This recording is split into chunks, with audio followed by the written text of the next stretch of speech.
Allu mega ఫ్యామిలీల మధ్య బంధుత్వం ఏమిటో తెలుగు ప్రేక్షకులందరికీ తెలుసు. అల్లు రామలింగయ్య కుమార్తె అయిన సురేఖను మెగాస్టార్ చిరు వివాహం ఆడడంతో రెండు కుటుంబాల మధ్య బంధుత్వం మొదలైంది. ప్రస్తుతం ప్రముఖ నిర్మాతగా ఉన్న అల్లు అరవింద్ చిరంజీవికి బావమరిది. అంటే ఇప్పుడు హీరోలుగా వెలుగొందుతున్న అల్లు అర్జున్, అల్లు శిరీష్ కు చిరంజీవి మామయ్య అవుతారు. వీరిద్దరికి చిరంజీవి ఏమవుతారో ఆయన సొంత తమ్ముడు పవన్ కళ్యాణ్ కూడా అదే వరుస అవుతారు.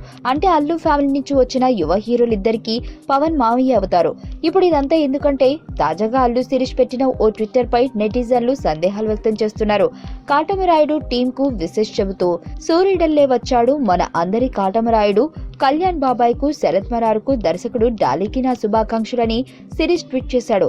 ఈ ట్వీట్ ను ఒకటికి రెండు సార్లు చదివిన నెటిజన్లు అల్లు మెగా ఫ్యామిలీల మధ్య బంధుత్వంపై సందేహాలు వ్యక్తం చేస్తున్నారు. అల్లు శిరీష్ కు పవన్ మావయ్య అవుతాడు కదా, మరి బాబాయ్ అని ఎందుకు పిలిచాడు అంటూ అంతు చిక్కని ప్రశ్నలను సంధిస్తున్నారు.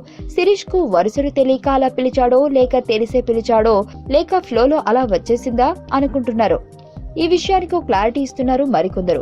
చరణ్, అర్జున్, శిరీష్ చిన్నదనంలో చిరు, అరవింద్ కుటుంబాలు చాలా ఏళ్ల పాటు చెన్నైలోనే నివసించిన సంగతి అందరికీ తెలిసిందే.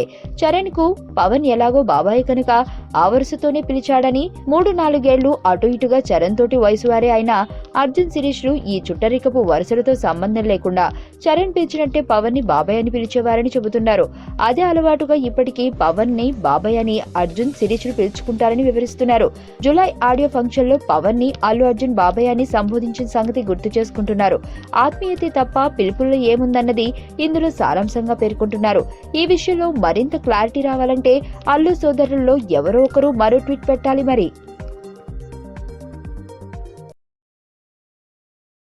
సుబ్బు, నీకు తెలుసా, నాకు ఎర్లీ మార్నింగ్ ఒక కల వచ్చింది. ఏమని? నువ్వు నన్ను జ్యువెలరీ షాప్కి తీసుకెళ్ళి వడ్డానం కొనిచ్చావంట. ఏ టైంకి? గుర్తులేదు సుబ్బు, 5 అనుకుంటా. అదే మరి 5:05కి మీ బాబొచ్చి బిల్లు కట్టినట్టు నాకు కాల్ వచ్చింది.